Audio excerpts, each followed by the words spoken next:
All right, Kiss Army, welcome to the KissFAQ Podcast. Thank you for giving us your time today and letting us into your head. I hope we don't do any damage. This is a Kiss-related podcast by the board, for the board. We hope that you enjoy. We'd love you to support this show. Please like, follow, and subscribe to us on Facebook, YouTube, and Twitter. Your likes and subscription helps us to grow and attract interviews and content. So please retweet and share our posts. Your contributions are appreciated. Welcome to episode 461 of the KissFAQ Podcast. We're back. This is being filmed right after talking about the first three interviews from the Rockin' Pod, so we're not even going to pretend that it's a different day. Let's jump straight in with, this is actually the interview that I think is going to get the most comments. Jeremy Asbrock. I'll let him speak for himself. Hey, Jeremy Asbrock, welcome to my first interview of the day at the Rockin' Pod Expo. I've been looking forward to this one most of all. For all of your listeners out there who frequent your message board, I read your stuff. Yeah, so I do want to get to some of the message board crap after we talk about some cool stuff. Because, let's do. You know, first of all, you've got a new song out. Yeah, I wanted to talk about that a lot. Rock City Machine Company.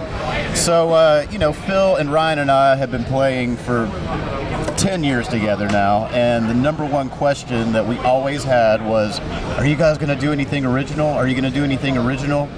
And then, I got to thinking about it one day, and, as far as our journey together, that was the only thing that we had not done, because, after Big Rock Show and The Rock and Roll Residency and Gene and then Ace, it's like, well, what next? What, we go play for another artist or something? I guess the last thing we really need to do is do some original music together. And I went to Ryan's house and it's like, man, we should do this. And, Ryan had a long relationship with Marty Fredericks, and he's like, well, should I call Marty? And it's like, yeah, you should. And Craig Lindsley, owner of Lindsley Records, wanted to help us do it, so he called Marty, and we just started writing songs. And it's turned out really good. Man. It's got a lot of really cool influences that come through, but it also has enough of its own identity for me to say, that's a badass piece of music. Thank you. That, I didn't just give it one listen. I put it on loop. It was good enough to just not listen to one, so congratulations on it. Thank you very much. I'm really excited for everybody to hear the rest of it. There's 8 songs. One of them is a cover of Ramblin' Gamblin' Man by Bob Seger. Nice. And, for those of you who know what Ryan's voice sounds like, his voice was tailor-made for that song. And it turned out way better than I could imagine, and I'm really excited for everybody to hear everything else. So how did the song come together? Was it just one of those ones that wrote itself? Well, that song, Ryan was on a trip to Los Angeles, and he woke up with the riff in his head. So he said he avoided radio, television, and everything until Guitar Center opened. And he showed up at Guitar Center right at opening, went straight to the acoustic room, picked up an acoustic, worked out the riff, played it, made a voice memo, and we started writing it with Marty from there. Now, what about the guitar duties on it? Ryan played rhythm, I played all the solos, and Phil played bass. We kind of kept our Ace Frehley lineup instrumentation intact, although the solo is split into 2 on that one, and Philip wrote the first half that sounds like Richie Blackmore, and I think we both kind of heard that because, I don't know, that section kind of sounds like Highway Star to me and him. And he messaged me one day, and he's like, hey man, do you have anything for that part yet? No, and he sent that to me, and I really just didn't feel like I could improve on it at all. It was perfect, so I played his solo note for note on that first half. No, it's got a real good catchy tone to it. I was getting a British vibe out of it. Obviously, we all have our own musical vocabularies that we we back to when we think of these things. I thought the chorus was a little Judas Priest-ish. Yeah, 70s Priest. Yeah. Definitely. So you've been out on the road with Ace. I didn't get to see you guys when you were on the West Coast last month. My apologies. Oh, yes. I was on the East Coast at the time. But you kind of alluded to it with your intro there about you read the stuff on the message board, but I want to ask you about those 2 songs that just got added into the set, because it was great to see the set get some changes to it, and I know it never makes everyone happy. Yes, ultimately it was that. I mean, look, man, Ace comes from a school where, you know, you kind of get a set together and you play that set for everybody. I mean, the internet and YouTube has kind of ruined that, but at the same time, that's kind of not really fair. Just, look, man, he's from a different school, and that's just the way that is. But, you know, with that California run coming up, I knew, like with the Canyon Club in particular, that was going to be the 3rd time that we played there, and if we didn't shake it up a lot, we were going to be playing close to the same set for the 3rd time, and I knew we couldn't do that, and it was time. And man, he was very receptive to all of my suggestions, and you know, I did kind of spearhead that. Yeah, and that was going to be my question about how these changes come in. Do you guys, as the band, work it up and then It was the last show of last year. And I'd kind of gone through all of his records and songs that he's done in the past, because I knew, like, bringing in something that he had never, ever, ever done was going to be a tall order. You know, it needed to be in his brain somewhere.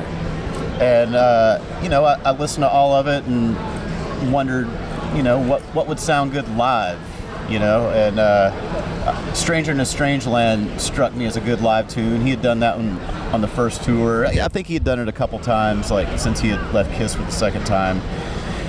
And Insane had a video. It was a single, and you know, that one really hadn't been done a lot.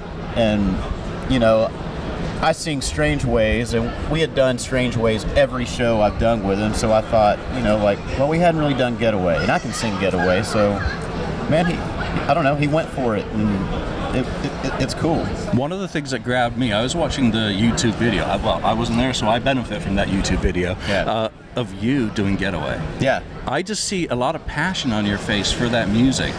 What is it like to be, I mean, can you even explain that to us listeners, what it's like to be standing next to Ace Frehley singing Getaway? I mean, that's got to be so cool. Well, since that song's really fresh in the set, that passion is very real. And I mean, look, man, I got my first Kiss record when I was 4 years old. I play guitar and am a musician because of Ace Frehley. So, you know, the gravity of being in his band or playing with Gene, none of that is lost on me. Like, I still feel it, like, wow, is this really happening? Like, this is crazy. And since that song is so new and, you know, it kind of rocks, it is a lot of fun to play.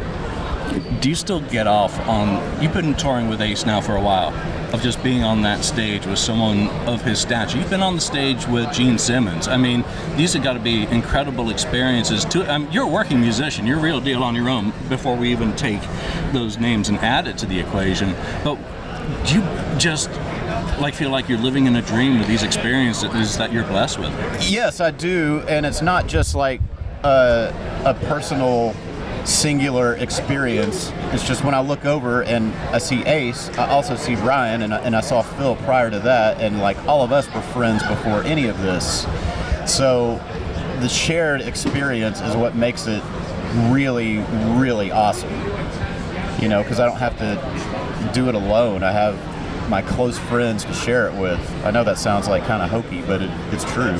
Yeah, well, you've been a part of a lot of musical experiences with the same kind of group, and it's broader than just the 3 guys, because you've got 3 Rex, you've got the Rock and Roll Residency, which has a few people cycling through it depending on who's around, and then you've got, you know, the Rock City Machine Company. What's the timeline for an album with that? What are your plans for that? Well, the album is done.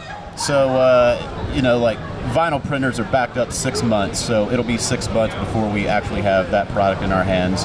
The plan is to do CDs prior to that, so that should be 2-3 months, something like that. So it will all happen this year. What about the Rock and Roll Residency EP that you did, which is also a really good bit of music, really entertaining? It is. Do you plan on physical for that at any point, or was There that are no just a plans fun for thing? that right now. It is lost out in the cosmos right now. So that was on a label called EMP, which was Dave Ellefson's label.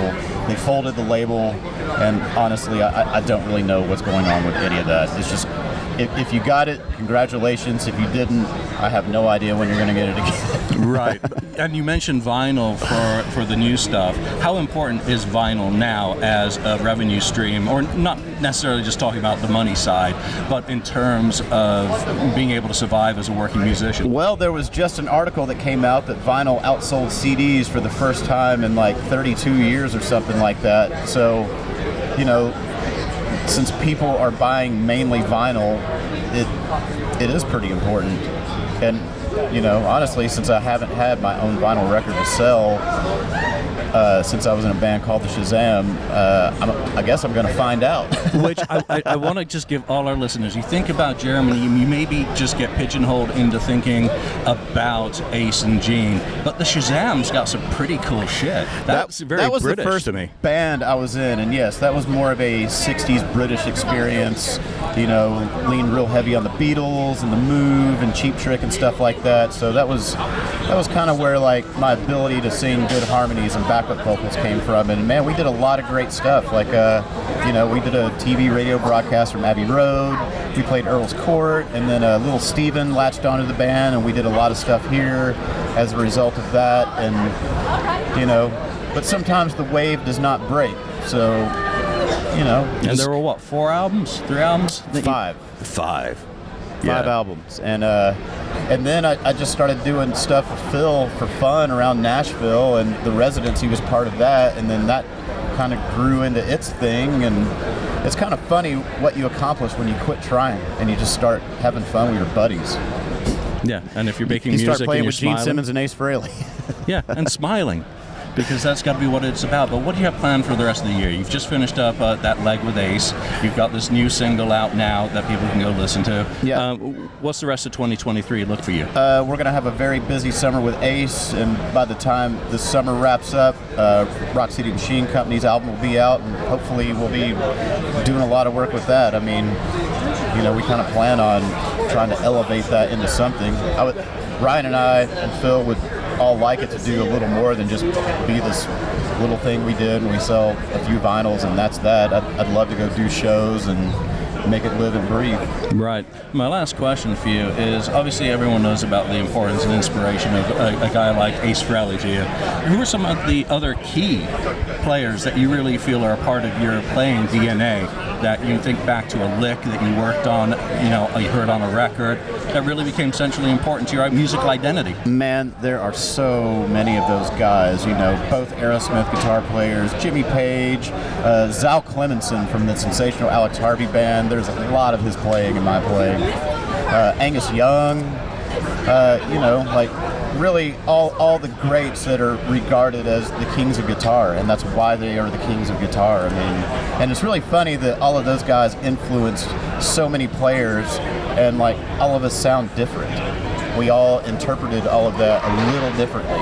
Like even Phil and I, you know, we are very close in age and personality and musical taste, but he and I don't really play alike. Oh, and I can't leave out Eddie Van Halen. Like Eddie is such a big guy in my playing, and you can't hear any of his playing in mine, but like his rhythm guitar playing definitely has an effect on how I play rhythm and like what chord inversions I would use or string groupings and stuff, because you know he kind of strays away from just your typical bar chord. And you know, when Rock City Machine Company comes out, you'll hear that, and when that does come out, you'll hear basically every classic rock band in that stuff. So you said my other main band here, Aerosmith. What's your favorite Aerosmith song or album? Oh Jesus. Yeah, put you on the spot. My favorite Aerosmith album is probably Rocks, even though Night Bob plays Rocks before every single Ace show, so you'd think I'm tired of it now, but, you know, I still love it dearly. Well, Night Bob, again, I've interviewed him for my Aerosmith books. You know, what does he bring into the sound mix that makes him that legendary status for you? Volume and clarity.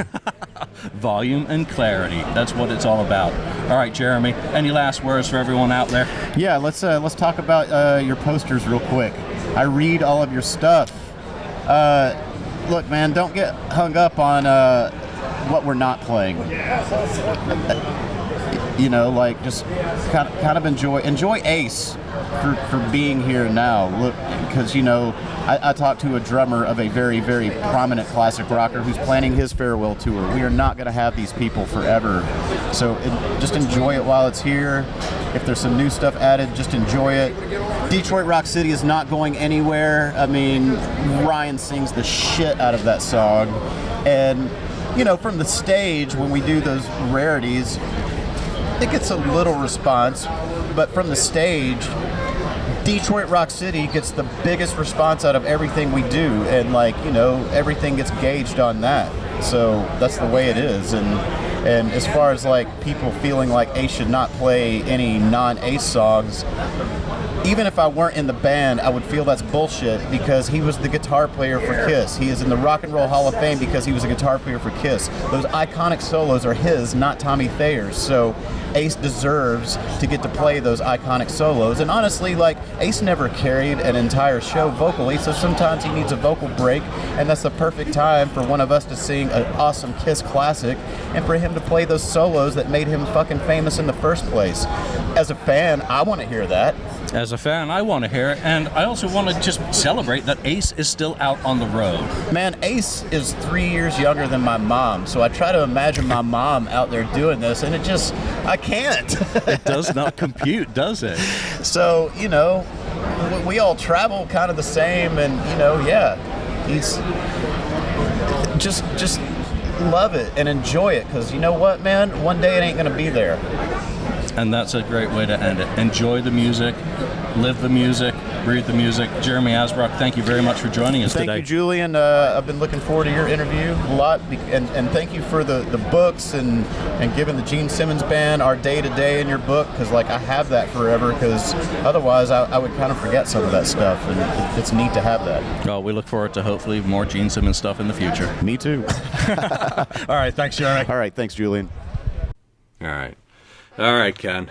Jeremy Asbrock taking the board to task with some very salient philosophy about just enjoy the fucking music while you still can. Yeah.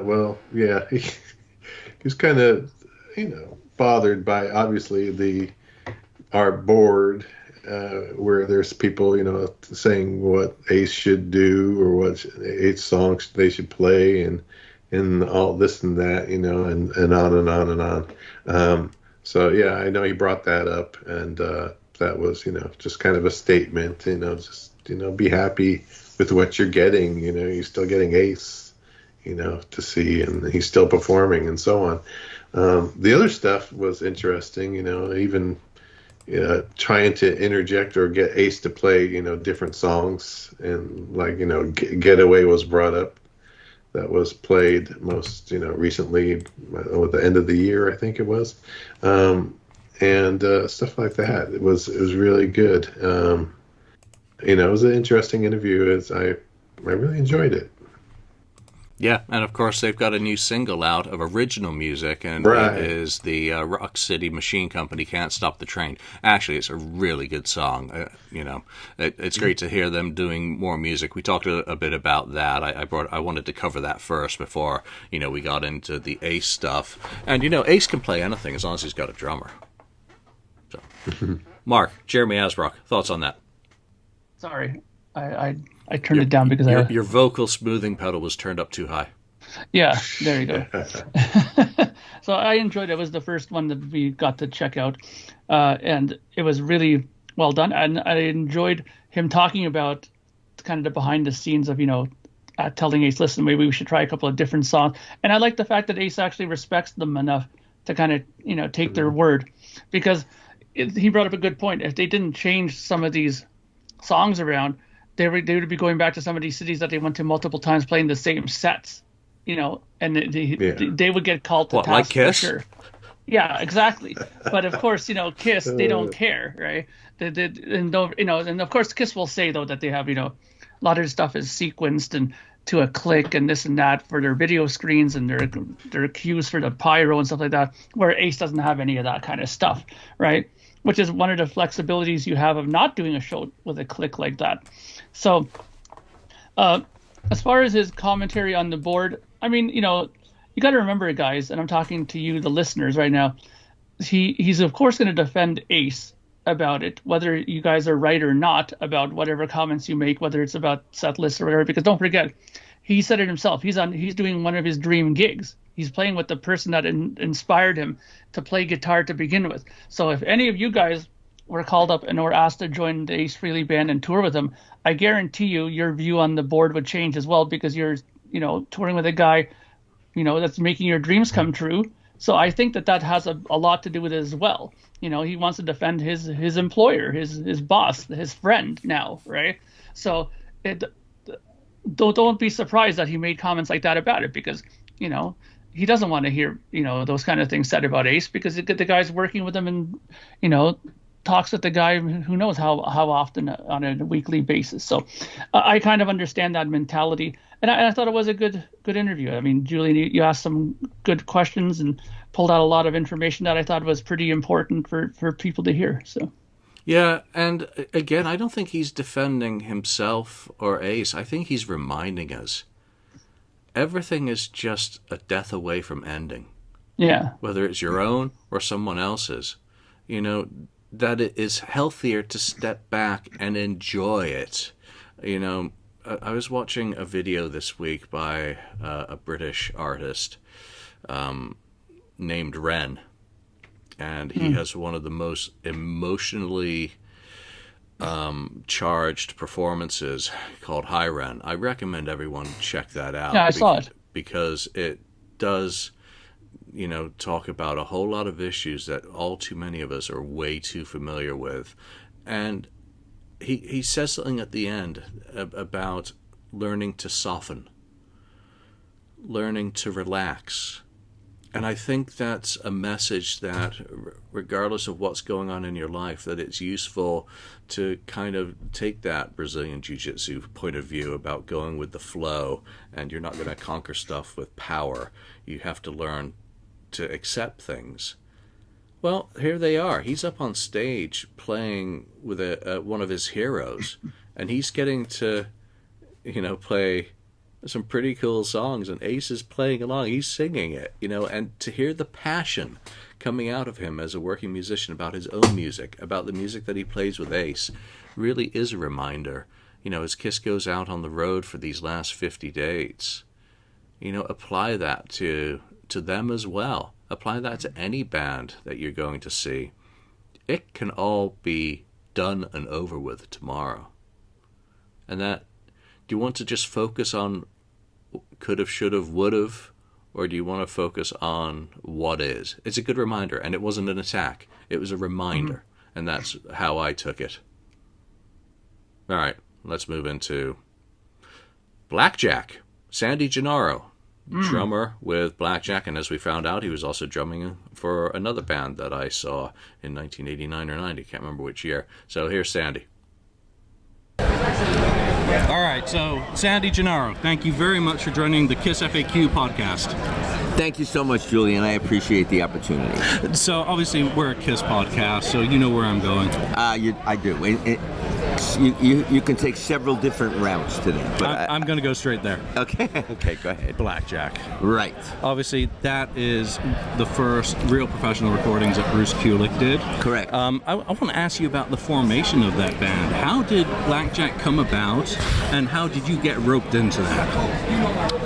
I got roped into Blackjack. I was living out in LA at the time, and I on a recommendation of, I wrote a resume, and I sent the resume to managers of 50 bands that I really liked. I haven't done anything of note. I was trying to get my first big break, and one of those resumes went to Peter Grant, manager of Led Zeppelin. Right. And my resume, all of their mail got forwarded through the attorney's office, Led Zeppelin's attorney's office, Steve Weiss. Right. And he opened my resume. Instead of forwarding it to England, he opened my resume, and right at that time he was putting a band together around Michael Bolton, or then known as Michael Bloton. So he asked me to come to New York and audition, and I flew to New York and got the gig. And Bruce was already involved with Michael And then there was a different bass player there, the original audition, and then they flew Jimmy Haslip in. Right. And we rehearsed for a couple of days. We auditioned for a bunch of labels, and Steve Weiss engineered a record deal with Polydor Records, and basically that was it. And then we, based on Steve Weiss's connections and his clout in the music business, we got Tom Dowd to produce the record. And that's a pretty major producer to get for a debut album at the time. I mean, he was on. He didn't, as a rule, produce new bands. But as a favor to Steve Weiss, he did, and we found ourselves in Criteria Studios in Miami, being produced by a Hall of Fame producer. That was one of my highlights of my 55-year career. That record, that first record. You know, your first love is you always remember your first love. Right. You know? But how did the band work? I mean, you're obviously you're musicians who didn't come together kind of naturally and do a scene first.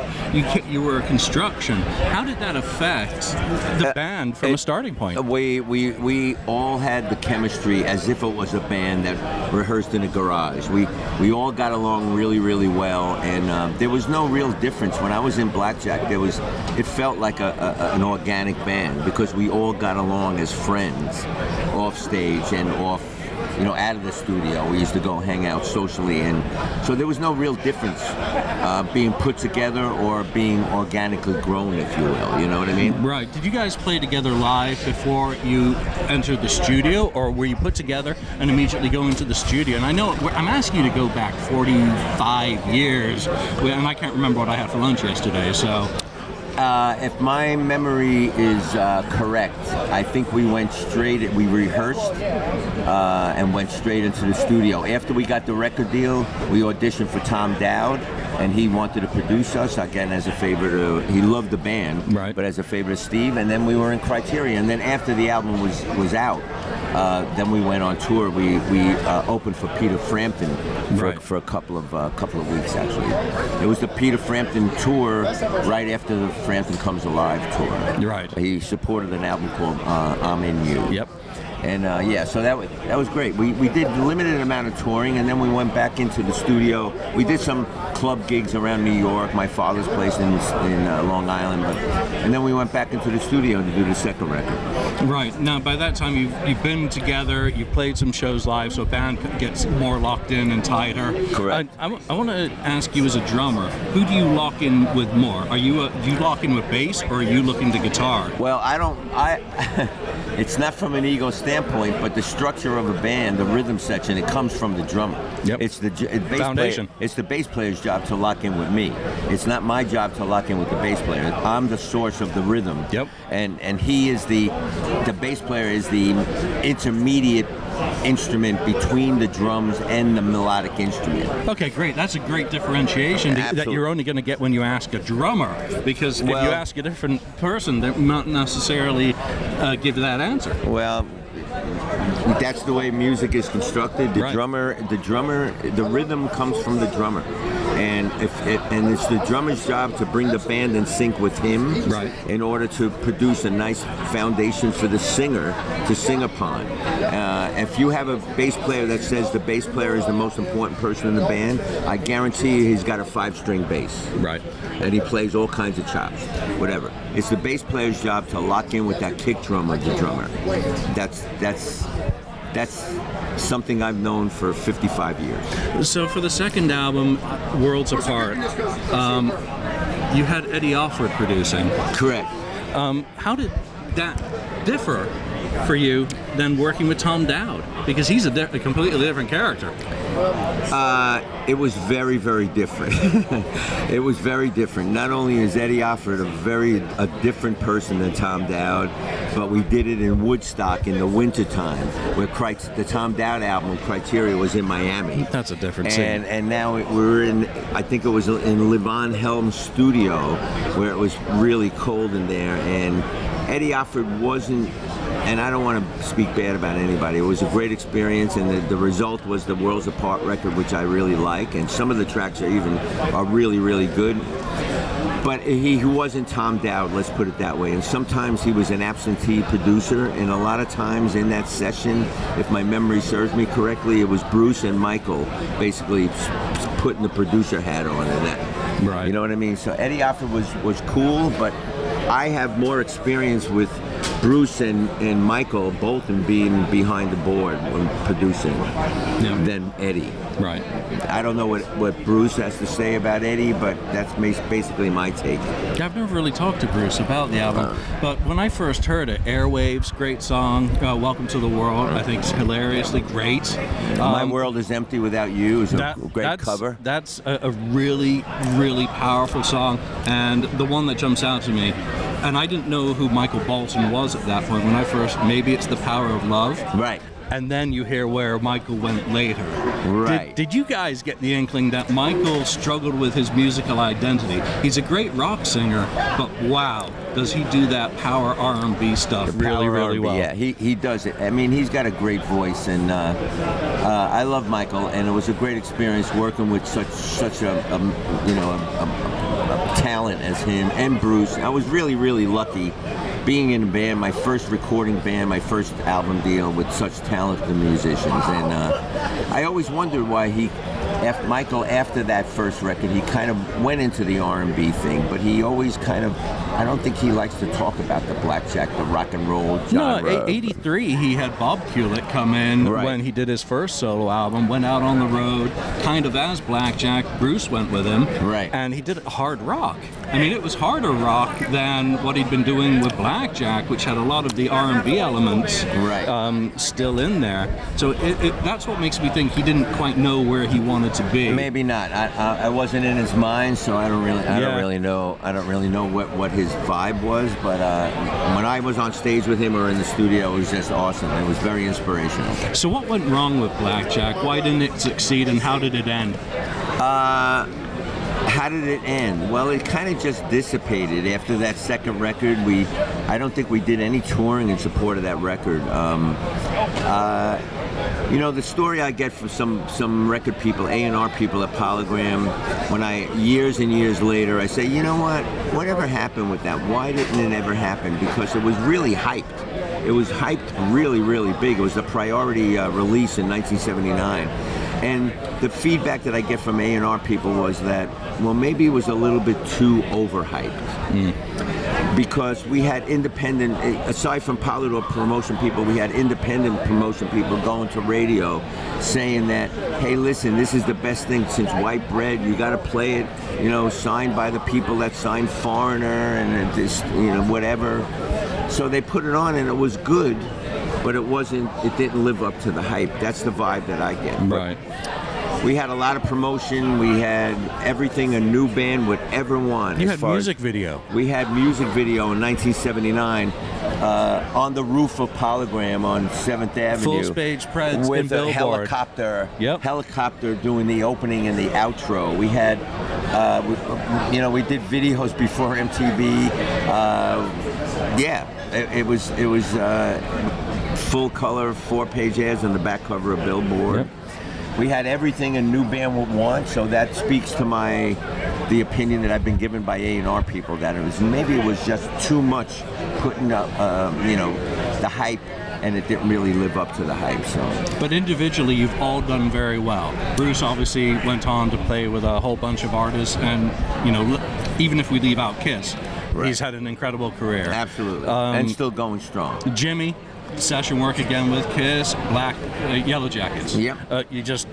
Incredible. But you also have had an incredible career afterwards. Well, what are your highlights for you? Looking back at your career, the most important elements that you think people should check out from your catalog of work? Well, from my catalog of work, listen, people ask me all the time what was my favorite gig, and listen, I from Blackjack, I went to the Pat Travers Band, which was just awesome. I replaced Tommy Aldrich in that band, and that was just awesome. I went back with Pat. That was in '81. I went back with Pat in 2015 and played with him for about 3 or 4 years. 2010 and played with him about 3 or 4 years. Cyndi Lauper, I did her very first tour. I did Joan Jett's tour of the Far East in 1989-90. I played on her the hit list. That's wild, because I was at that show in Singapore. Were you? Yep. And ironically, I'm going to be speaking in Kuala Lumpur, Malaysia, which is the first time I was there was with Joan, and now I'm being asked to come back and speak do my public speaking. That's fantastic, because that was one of the first big major metal or hard rock shows in Singapore, because they still had the ban on long hairs right up until before that. Ah, okay. So you couldn't get into the country, but Joan brought her band, and we all went crazy. It was a fantastic thing. So well, great that's experience awesome that for you were there in Singapore. Yeah, that was awesome. that's wild. Yeah, we landed. It was like the Beatles landed. There was like crowds at the airport. We did a press conference and all of that. It was awesome. But my most memorable tour, if I may add, was a band called Kraft. In 1986, I did their record, CRAAFT, based in Germany. I did their record, and then they asked me to do the tour in support of that record in the summer of '86, and we opened for Queen for 3.5 months in the summer, touring Europe, big open-air concerts, 110,000 people, soccer stadiums, whatever. It was just awesome getting to know those guys and touring with them and hanging with them and partying with them. It was just an awesome experience. You never heard of the band Kraft, but that was one of my most memorable tours I've ever done in my whole life. So with a 55-year-old career, who are your influences? Ringo Starr. Ringo. What is it about Ringo? Ringo is the consummate service drummer. He serves the song. He doesn't want to shine the spotlight on him. He serves the song. And, I'm sure in sessions at Abbey Road, I'm sure McCartney, being himself a drummer and being him the writer of a lot of the songs, dictated a lot of parts to Ringo. I'm sure George Martin, being the excellent producer, dictated some parts to Ringo, but he always played them with a smile. Yep. In other words, you're the songwriter. You want me to play that? Okay.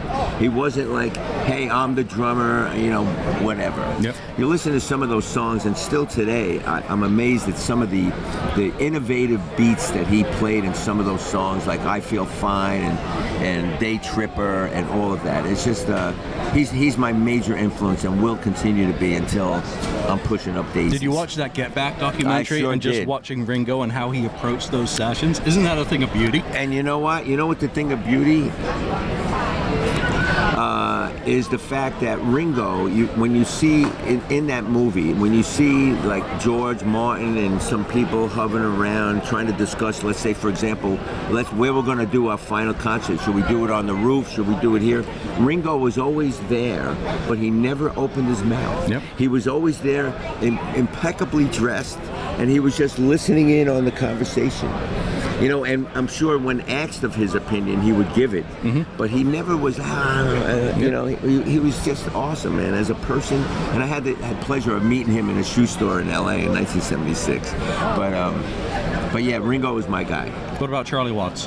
I love Charlie Watts. Because he's from a similar school. He's from a similar school of playing, and Charlie Watts too is a jazz drummer. He's an accomplished jazz drummer, but he plays exactly what the song needs. You want boom, bap, boom, honky tonk woman, I'll give you honky tonk woman. Yep. And so he's a consummate service drummer as well. Awesome. Well, Sandy, Gennaro, where can people find you, and what do you have currently going on professionally? Well, currently going on professionally, I have a book called Beat the Odds in Business and Life. I'm also doing a lot of motivational speaking to corporate, to conferences all over the world. I'm going back to Kuala Lumpur. Yep. So yeah, you can get my book on Amazon. It's called Beat the Odds in Business and in Life, or you can go to my website, sandygennaro.com, and you can get you can contact me, email me, sandy@sandygennaro.com. I have an audio book and a digital book. So that's basically, and I play in a band here in Nashville called Rock United. And we do covers of 70s and 80s material, and the same songs I played in the 70s and 80s. That's fantastic. But yeah, we play around Nashville. So yeah, come and say hi and email me. Let me know what you think of the podcast, and I would appreciate that very much. Awesome. Well, Sandy, thanks a lot for taking the time to join us You're today. very welcome. Thank you so much. I appreciate your time. All right. Ken, do you have the Blackjack albums on vinyl? No, I don't. Shame on I you. always tell myself I'm gonna, get them, and then I just never get around to doing it. Start with Worlds Apart. Holy crap! Okay. I mean, just for where Bolton went with the R&B stuff, there's some powerful singing and playing on that album, which was a complete dud commercially. But what do you think of that interview? Yeah, it was really good, really informative. It's kind of, I've always kind of been interested in, even though I didn't get the vinyl yet, Blackjack and its history. It's interesting to hear how, what he thought of Bruce. He's very, high on Bruce and Michael Bolton. And then the other parts where he's talking about, going back to Blackjack, they didn't really, unfortunately, they didn't really take off or anything. They just kind of, like you said, petered out or whatever. But then he was successful doing, still creating music. For instance, like I think what he said, Cyndi Lauper was Cyndi one. Lauper, Joan Jett, and some others, right? He's kind of got a great repertoire of history of playing music and keeping it going, which is good. He seems like a great guy. Yeah, and I loved his correction of me when I asked him about who he locks in with when he's playing. He's like, I don't lock in with anyone. I'm the foundation. Right. Because some drummers, you ask, that backbeat is about drums and bass being in, synchronicity, and that's also layer 2 of the foundation. But he's absolutely right. The drums are the foundation, unless Mark wants to disagree. It's interesting. I was listening to that interview, and I found that comment interesting. I'm not going to say I find it arrogant, but I find it interesting because there's two kinds of drummers I've played with. There's the drummers that drum the song and you have to follow them, which can be good and can be bad. And then there's the drummers that listen to everybody, what they're doing. And that's the kind of band that you can sit there and you can extend something. You can, play a verse part a little bit longer if somebody comes in late, stuff like that, because he's aware of what's going on. I'm not saying that he's not that drummer who couldn't do that, but he's kind of giving me the impression that everybody has to follow him. So if he plays a bar short, too bad you have to follow him, kind of thing, which is, got to be careful with that kind of performing. But he seems like a very good professional drummer. Obviously, he's played with all kinds of people, Cyndi Lauper, like you said, and all these other people, and toured with Joan Jett and stuff like that. So obviously he's good. And if I'm not mistaken, Julian, wasn't Sandy there at the first one and playing with some sort of? Wasn't he there with a tribute band playing on stage that night? Remember when we went to the bar? I don't remember. He was. There was like a Bad Company tribute band. Oh. Yeah, maybe, but I've done 4 rockin' pods, so they all become a little bit of a blur. Yeah, so because I know we went that night, me, you, and I don't know if Lonnie went, but we went there, and I'm pretty sure he was drumming because his name was familiar. I think it was him. So, anyways, again, the blur is still with me as well a bit, but he's obviously very knowledgeable. I'm not that familiar with Blackjack, so hearing his stories about it, I'll be honest with you, I'm going to want to grab the album myself too. So yeah, no, I recommend it. Go check out that second album on YouTube first, and then they're vastly different albums. They had was it Keith Olsen for the second one and Tom Dowd for the first? I mean, yeah, both of those guys. It's the Olsen connection with Billy Squier, which resulted in Bruce doing that work. Can I just say one thing though? It's interesting when he compared the producers, saying that Tom Dowd was one that had a big impact on him and influence on him, and how the second album was done with Keith, right? And how it didn't do as well, which is very fascinating to me because Keith Olsen ended up being one of the big producers of the time, and you would have thought that his push and his sort of impact on it might have given them a little bit extra push, but I also don't remember what year that was, so maybe Keith hadn't 80. hit the mark yet. Yeah, okay, so that's probably still a bit early because Olsen started getting huge when he did like the Whitesnake Self-Titled 87, and he also was doing stuff like he was doing what's it called? No Rest for the Wicked, Ozzy and stuff like that. So that was in 89, so maybe this was too early for him to have that sort of impact or influence on a record. That's the last tolerable Ozzy album, No Rest for the Wicked for me. After that, I checked out. All right, next interview, Marc Ferrari. We'll be back after that interview.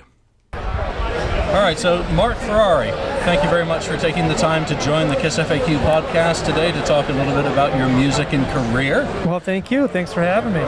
Yeah, first of all, thank you very much for your support of my Aerosmith book. That blew my mind that you'd be so interested in it. And that's going to be my first question about the sole show that Keel did opening up for Aerosmith at Sullivan Stadium at the end of the Dunwood Mirrors tour. It's just one show that you guys got to play with them. I'm just like to know your impressions about how that experience was on the bill. Oh, for me, it's such an amazing experience. Don't forget, the big three for me, Kiss, Led Zeppelin, Aerosmith, those were the three bands. Well, I guess you can throw AC/DC in there too, maybe a little Thin Lizzy and UFO. But those were the bands that really, impacted my choice in life as to what I did for life and my musical DNA. So to play a show with my heroes was just unbelievable. Yeah, and that was in front of 30,000 people that day. Yeah, it was a great show. I think Yngwie Malmsteen was also on the bill too, and that was maybe either our first or second stadium show, because that year we also did the Texas Jam with Van Halen. So. Right. In the same year, I get to share the stage with, two of my idols. Yeah, David Lee Roth and Steven Tyler. Well, actually, no, in '86 it would have been Hager. Oh, God. Yeah, there's my timeline off. Yeah. That was Texas Jam. But huge fan of Aerosmith. I've gotten to be friends with those guys since then. And Brad Whitford might come out to our show tonight. He lives here sometime. Right. Lives here in Nashville. But I remember that show. It was very hot and humid that day. I remember we were just trying to get through the set without falling over. Right.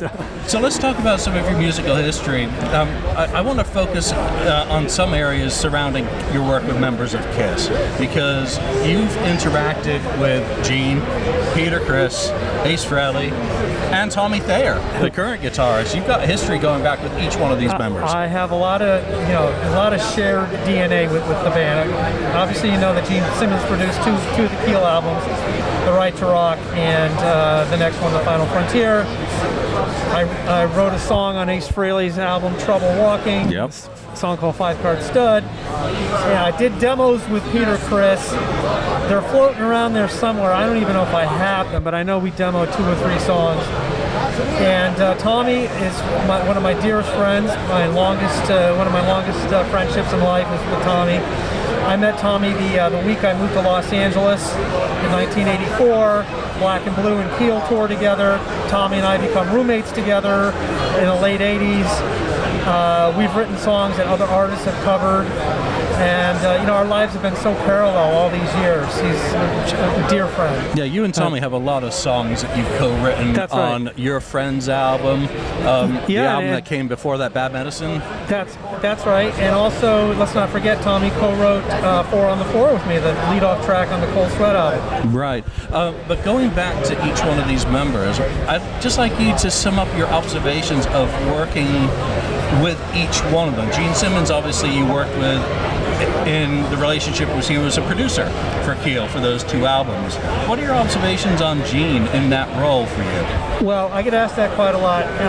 I'll say it again and again. He was hugely instrumental in helping our band shape our sound. Okay, so he was very helpful in song arrangement ideas, getting good performances out of us, kind of keeping the peace in the studio.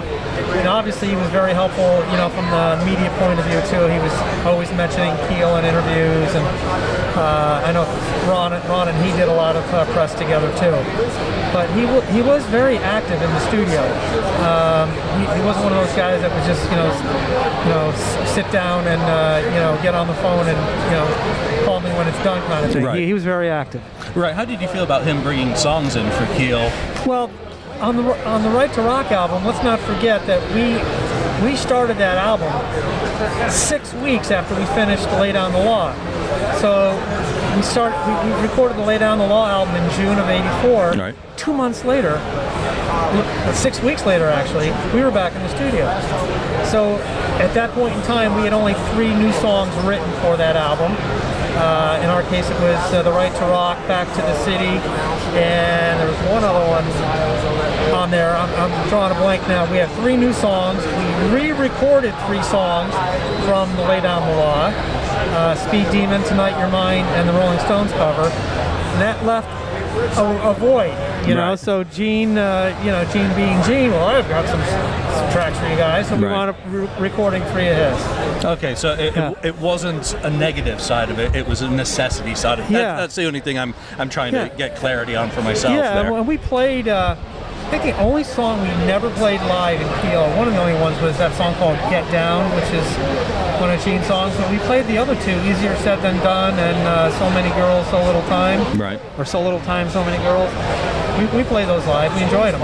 Now, what about Peter Criss? Because he had a challenging time at that point in the 1980s, and I believe you were working with him. Yeah. How was that relationship established? And, obviously you don't have those demos now, and they may or may not be floating around. What sort of material was it? Well, Peter came, I threw a big birthday party for myself when I turned 25. This place called Barney's Beanery. I think it's still there in LA. And I invited everybody, and Peter came down, and he also had guested on the Black and Blue album too.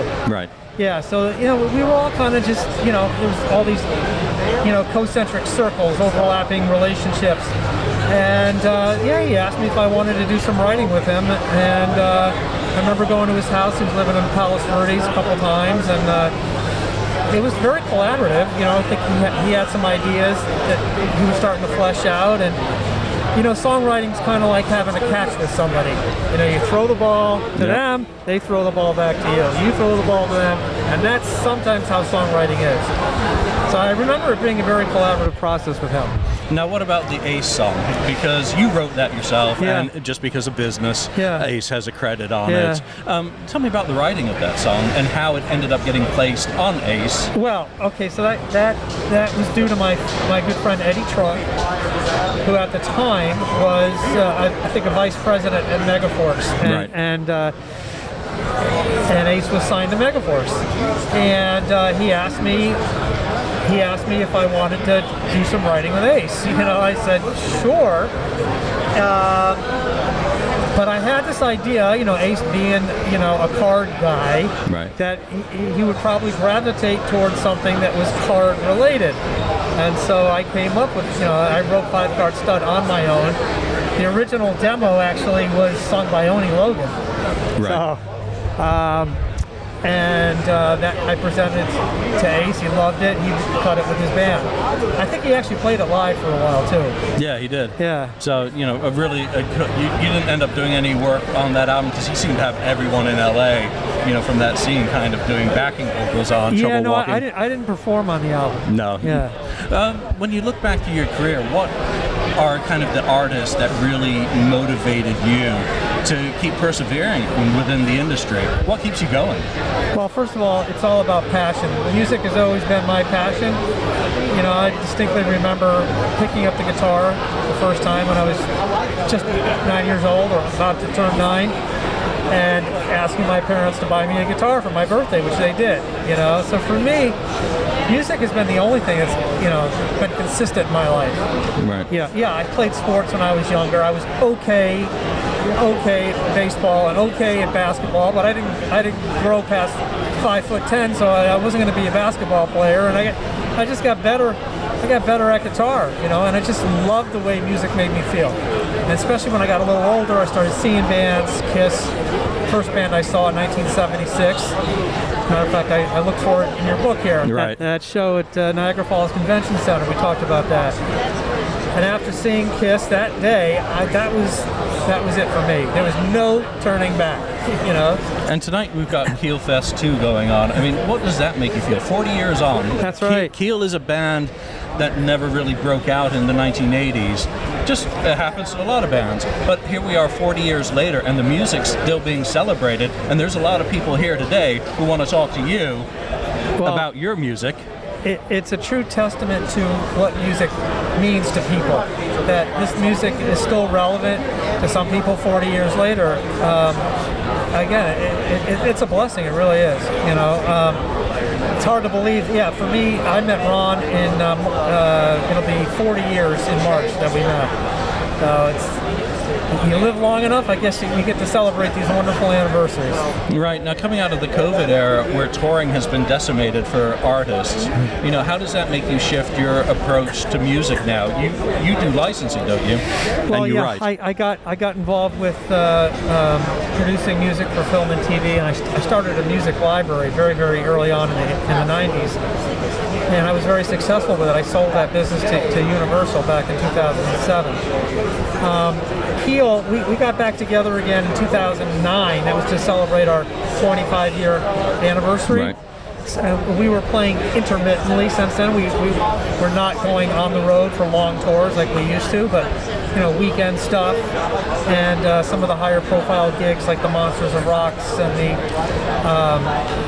Rocklahomas and the outdoor festivals and stuff. So we haven't been touring in the 80s sense, but just spot Right. tours. You do a gig when it makes sense to do so.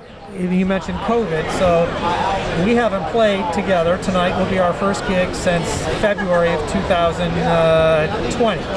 We were on the Monsters of Rock cruise. When that cruise docked, like the second week of February of 2020, everything shut down. Yep. So we're looking forward to it tonight. Well, what are you looking forward to in particular? Is there a song that you can't wait to play for the audience in particular that means a lot to you? Well, I'll let you in on a little secret. Tonight we're actually debuting a brand new song. Awesome. So yeah, a song that Ron and I wrote together. Never been played. Nobody's heard it yet. So I'm looking forward to that. Looking forward to see it, how the audience reacts to that. And of course, The Right to Rock is always a fun song. We always some prizes, when that song comes around. I'm really looking forward to getting on stage with the guys again tonight. My final question for you takes us back to KISS, and as a friend of Tommy Thayer, they're on the end of the road tour now, and he's filling out the boots for the final shows of this band and has given 20 years to that band that you became a fan of at the start of your musical career. How do you feel, having been a good friend of Tommy and still to this day, that he is up there and he takes so much stick and he doesn't throw any of it back? He just gets up there and plays night after night, giving honor to the music. It's a testament to what an amazing guy Tommy is. He's just an amazing guy. And he deserved that gig, and I can't think of anybody else that would have been a better choice for that gig. I'm sure KISS will keep him busy in non-touring things. There's always a book, there's always a TV show, there's always wine, caskets, whatever, some merchandising thing. Tommy was Gene's assistant before he got the guitar gig, so I'm not worried for Tommy. I'm sure, and he's in tight with Doc McGee. I'm sure there's a future there for him. But Tommy, if you hear this, I love you, and looking forward to having a little more FaceTime with you now that you'll be off the road for a bit. All right. Marc Ferrari, thank you very much for joining me today. Yeah. Where can people find you? MarcFerrari.com. That's simple. That's simple. You can email me there, and everything and anything we've talked about today and more is up there on the site. Yeah, because there's much more to your career than that little surface that we've been able to scratch in 15 minutes. Marc, thanks again for your time. Have a great rest of the day. And thank you for these books. These books are an amazing accomplishment, and I hope your listeners go out and buy them. Appreciate it. All right, Marc Ferrari, incredibly cool guy. He actually came by the table a couple of times as well and chatted. Very, very nice fellow. I believe Mike Brunnett had him on his show as well recently, so that was also very interesting. But for me, the first question I wanted to ask him was about opening for Aerosmith, the one show that they had, because that was I think 28,000 at Sullivan Stadium, last show of the Done with Mirrors tour. So he's written with everyone in KISS, basically. Vinny, Peter, not Vinny. Working with Gene. So we went through, the KISS connections on that, and obviously he's very good friends with Tommy. Ken, your thoughts on Marc Ferrari? Did you like Keel back in the day, by the way? And do you have any Keel records? Because I do actually have the first. I think I have the first 3 albums. I had those two, the Gene Simmons produced albums. I remember I did buy those. Of course, I have to restock those too now. But Yeah, I mean, it was interesting hearing how that all went down with Keel and how Gene got involved and how he talked about, Gene arranging and all these ideas and how he was in the studio sounded, like Gene did a great job with the band in the studio. And then the talk about, they had to whip out that one, I guess it was the second album, and it was like only 6 weeks. Yeah.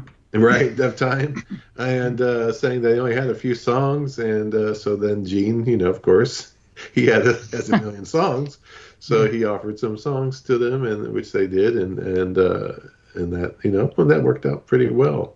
And I guess they re-recorded a couple from that first album, redid a couple of those. So it was really interesting hearing that and about Keel and how that all kind of went down and then later on working writing songs with Tommy and that sort of stuff. He's written a lot with Tommy.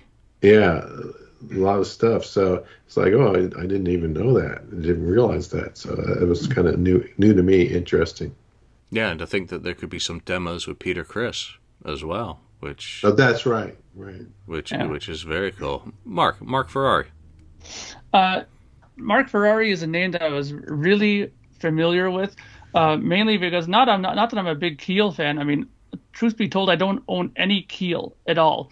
But the thing is, I was a huge Circus magazine reader. I have like just piles of Circus in my shelf still from back in the day, and they were the darlings of Circus magazine, if you can believe it, because every second magazine I got there's always some sort of those little pictures, like page-sized pictures of a band in there. You'll flip it through and there's like Ozzy there, and you flip it to the next side and there'll be another band in there.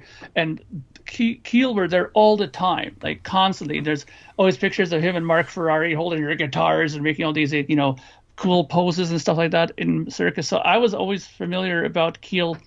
I'm pretty caught up with their doings because of Circus magazine. They were in that constantly, so I'm familiar with them. And I was unaware as well that he had such a connection with Tommy Thayer, and that's interesting because these songs, I'm curious because I don't know his history as a songwriter, what these songs that he's done with Tommy, if they've appeared on other albums, have they appeared on anything Kiss related, like that. That's one thing I'm hoping that Julian can just kind of touch on for a second here after. But I know that he's a decent writer, obviously, because he wouldn't have been involved with so many different people if he hadn't been. So is there anything that I might be familiar with that he's done with Tommy? Or with Tommy, you're probably not that you're familiar with, but you can check out those collaborations on YouTube as well. There's quite a lot from Marc Ferrari and Friends, and the album that he did the year before. I don't know it well enough to be able to say off the top of my head, and I haven't kept my interview notes from that, but it's up on YouTube. I should probably find a couple of songs to put in the links for that for people to check out. All right, one interview left to go. This is Anthony Focx, producer, multi-instrumentalist, but also one of the go-to guys for doing mixing. So we'll be back after that interview. All right, so I'm here at the Rock and Pod Expo. I'm joined by Anthony Focx. Hi. And I guess you're better known now on the other side of the board. You work on the production, mixing side of the house. I'd like to just start back in time at your entry into the music business itself and how you got started in rock and roll. Yeah, well, I started out in the late 80s and moved to Los Angeles, as many musicians did. And I joined a band called Tommy Gun, and we got a lot of notoriety, and I eventually was able to audition for the Alice Cooper release for Trash. It was Poison, the single, and auditioned for that, and then got the part, and that kind of started my whole rock and roll career. Being on MTV during the summer of '89, it pretty much took off, and then did the second single Bed of Nails. Right. And then moved on. You know, he actually had a touring band, and I was able to work with him on that, which really kind of advanced things. Right, and you also got into the studio at that time with Gene Simmons, who was working with Doro. I believe you played drums on Unholy Love. Actually, the song was already recorded, and I came in for the video. They must have seen me with the Alice Cooper or something, and the management contacted me and said that Gene Simmons had referred you to do the music video for Doro. All right, and then you also did Wayne's World, which is a similar. You're playing a band on screen. Correct. Yeah. Years later, I was asked to audition for Wayne's World, and got that gig. Had a lot of luck. Swing. Yeah, and then we did that movie, which turned out to be a box office hit, and then we did Wayne's World 2, and then moved on to joining Beautiful Creatures in '99 at the end of the '90s. So Beautiful Creatures got the opening slot for some dates on the Kiss Farewell tour. That's correct. How did dates like that come to a band like Beautiful Creatures, and what were your experiences like opening for Kiss during that tour? Well, Kiss had some openings, actually 3 dates, and it came from a connection within the band,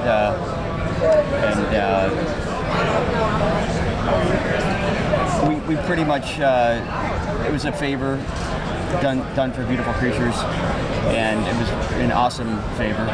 But we got to open up for Kiss, 3 shows, and it was a great experience. It was actually, I think, the first major show for Beautiful Creatures to play as a band.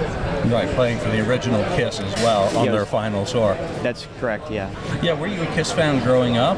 Or if not, what were some of the musical influences that are central to your identity as a musician?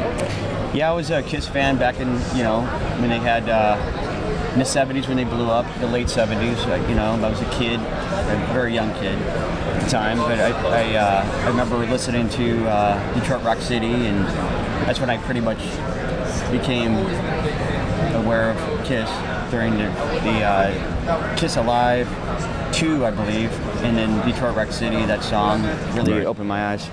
Right, what other sorts of bands did you take inspiration from in your youth? AC/DC, Aerosmith. You're good just there. Yeah, a lot of, so many different rock and roll bands. It was mainly rock. Yeah, the fields were very fertile in the 70s, so that's correct, the bands were falling off trees. So after Beautiful Creatures, you start, I guess, popping up more on the other side of music, mixing, working on the technical side. You worked with Aerosmith starting, I think, in 2006. You mixed with Marty Fredrickson, their NASCAR redo of Back in the Saddle. How did that project come about for you? I started working with Marty in September of 2006 on some projects, and then as we finished up those projects, he asked me if I'd like to mix the Back in the Saddle for their commercial, and that was the first project that I worked on with Aerosmith. Now, has Marty been a partner, or is he more of a mentor? How's that relationship formed for you? Mentor / partner, right. Like over the years partner, but mentor. In the beginning, he really showed me a lot and learned a lot from him. Because over the last couple of decades, Marty Fredrickson is a really big name when it comes to that side of the industry. So it's really cool to hear someone who's worked with him. You then did some work, Steven Single, Love Lives, mixing on that. What was it like working with Steven Tyler? Were you just working on the files, or did you have personal interaction with him now that everything's become so digital? Yeah, I pretty much, Marty had produced the song. He pretty much recorded Steven, and I just had the files to do the mixing, and I worked with Marty on that. So to the layman who just listens to music and consumes it, can you explain to people what a mixing engineer does to a song? Yeah, so we pretty much adjust the levels to a nice listening level, or I guess the different instruments to a nice listening level that works.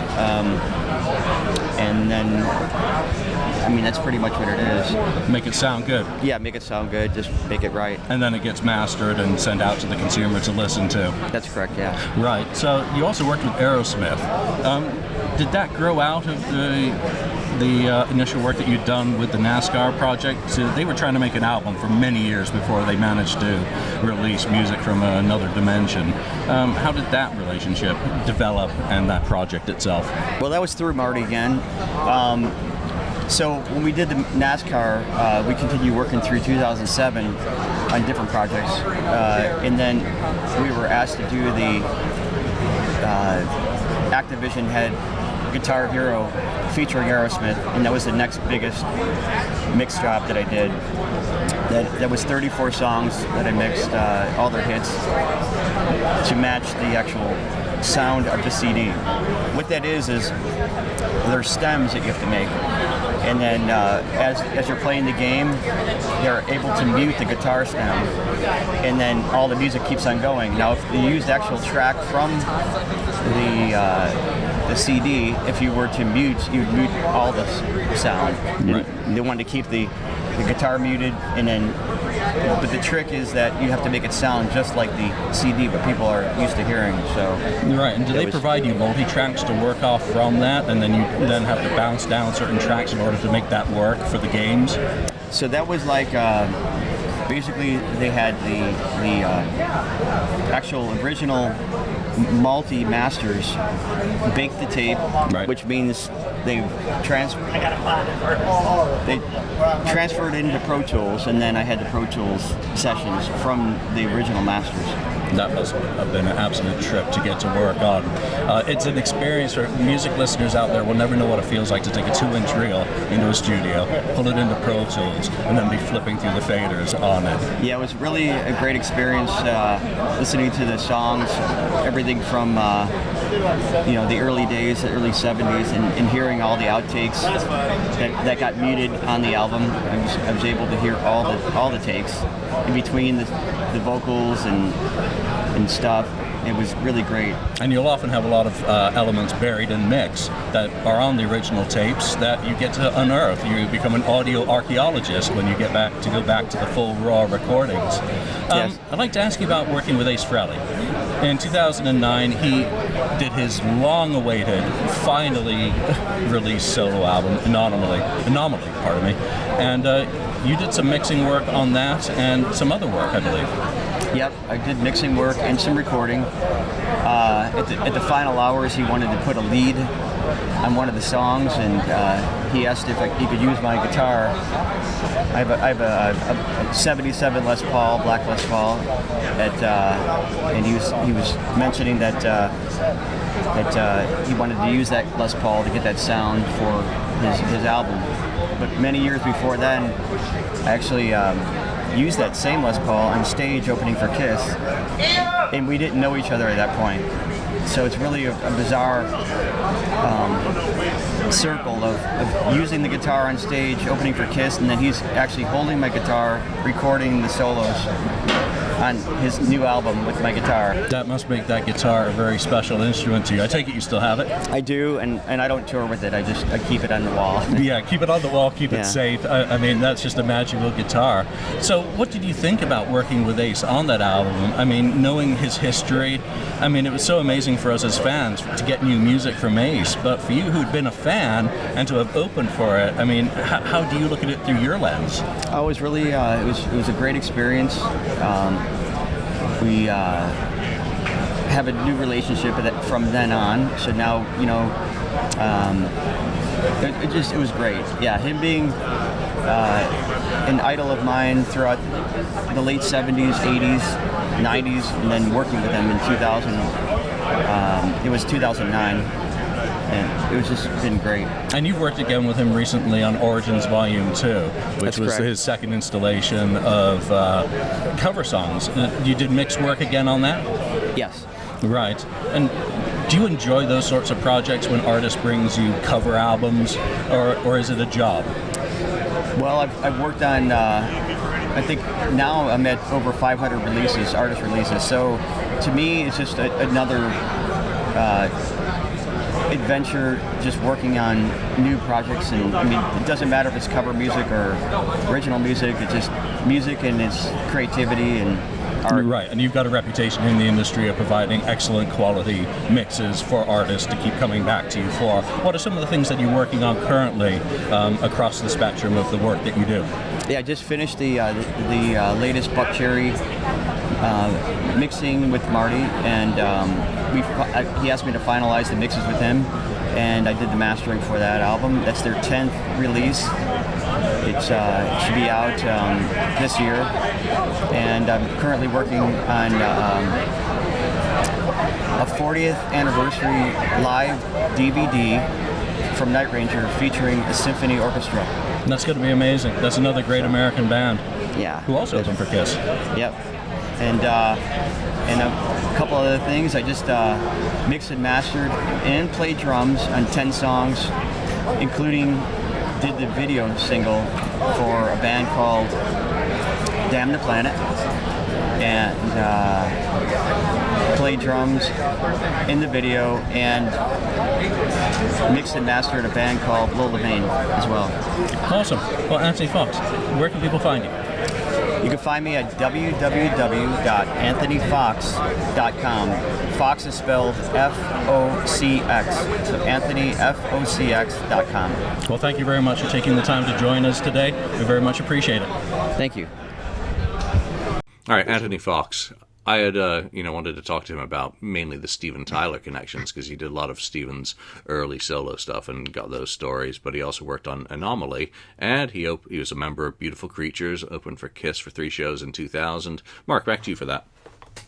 Yeah, it was interesting to hear his work on, Anomaly and stuff like this, because it's a name that I wasn't too familiar with, mainly because I always was familiar with the Fredrickson, I believe that was the name that produced Marty Fredrickson. Yeah, I was always familiar with him, and he was the person that always people talked to, as far as when it came to Anomaly and stuff like that. So I was unaware that he had such a role to play on that album, and obviously by the sounds of it, he's a good mixer, and he has some interesting stories to tell. Truth be told, when I got to his interview, I had already blasted through 3 or 4 ones, so I was starting to get a little losing my train of thought on it, so I don't remember too much of the interview, but I do know that the comments that he made about Ace and working on that were very, very, very interesting, because like I said, I would always thought that Fredrickson was the main man behind the sound of that album, and it's interesting to make note that he wasn't. So Ken, any takeaways from Anthony Focx's interview? Not really, because I can't remember much, and I'm wondering if I even watched the whole thing on this one. Well, you can go back to this point. I'm gonna have to go back and watch it now, because I think I missed the Ace part about him working with Ace on Anomaly. So obviously I missed something on this one. I thought I watched them all, but maybe I didn't watch them all. Well, there we go. I will now. All right, so that's all the interviews from Rockin' Pod. So from Ken, Mark, and myself, thanks for joining us, and we'll see you next time. Thank you for spending time listening to the KissFAQ podcast today. All sales are final, there are no refunds. If you'd like, look us up on Facebook or come over to the KissFAQ message board and discuss the topic we've broadcast today. Don't forget to rate us on iTunes, Spreaker, or wherever you've listened to the show. We hope you'll join us again.